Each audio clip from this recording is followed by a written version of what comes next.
FIR করতে আপনার এবার সময় লাগবে 14 দিন। অর্থাৎ আপনি যে অভিযোগটা নিয়ে থানায় গেছেন এবং আপনার অভিযোগের ভিত্তিতে পুলিশ অফিসার এফআইআর করবেন, সেই এফআইআর করতে পুলিশ অফিসার 14 দিন সময় নিতে পারে। কিভাবে 14 দিন সময় নিতে পারে সেটা আমি এই ভিডিওতে আলোচনা করছি।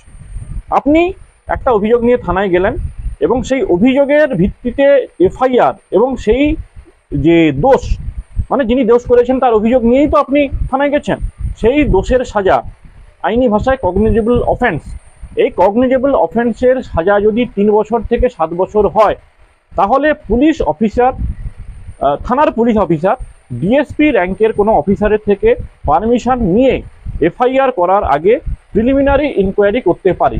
এই প্রিলিমিনারি ইনকোয়ারিতে কি থাকবে, যে আপনি যে অভিযোগটা করছেন সেটার যথার্থতা, অর্থাৎ আপনি সত্যিকারের এরকম ঘটনার শিকার হয়েছেন নাকি আপনি এমনি এসে থানায় অভিযোগ দায়ের করছেন, সেই প্রিলিমিনারি ইনকোয়ারি করার ক্ষমতা কিন্তু পুলিশের থাকবে এবং ডিএসপি র্যাঙ্কের কোনো পুলিশ অফিসারের থেকে পারমিশন নিয়ে সেটা পুলিশ করতে পারে। তাহলে কি হলো, এবং এই যে টাইম, এই টাইমটা কিন্তু 14 দিন, অর্থাৎ তিনি 14 দিন কিন্তু এই প্রিলিমিনারি ইনকোয়ারির কোনো টাইম পাবেন পুলিশ অফিসার। অর্থাৎ এই 14 দিনের মধ্যে পুলিশ অফিসার যদি মনে করেন বা সেরকম কিছু এভিডেন্স না পান, তাহলে কিন্তু পুলিশ অফিসার তৎক্ষণাৎ আপনার অভিযোগটি খারিজ করে দেবে। এফআইআর তো হবেই না, আর যদি প্রমাণিত হয় যে আপনি যে অভিযোগ করছেন সেটা মিথ্যে, তাহলে কিন্তু আপনাকে সাজা দিতে পারে।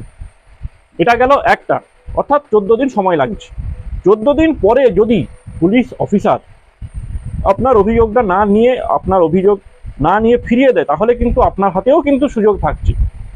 আপনি হায়ার অফিসার অর্থাৎ এসপিকে অ্যাপ্লিকেশন করবেন যে আপনার এই থানা অভিযোগ নিচ্ছে না, তারপরেও যদি না হয় আপনি কোর্টে যেতে পারেন। এই বিষয়টা আগে সিআরপিসি ছিল, এখন বিএনএসএসও আছে, কিন্তু তাহলে চেঞ্জটা কোথায় হলো? চেঞ্জটা হলো এফআইআর করার যে টাইম পিরিয়ড 14 দিন, এটা কিন্তু আগে ছিল না, এখন এসছে। অর্থাৎ পুলিশের হাতে কিন্তু পাওয়ারটা রয়েছে যে আপনার অভিযোগটা সত্যি কি সত্যি নয়, এবং আপনার অভিযোগের ভিত্তিতে এফআইআর হবে এবং পরবর্তীতে মামলা চলবে কি চলবে না।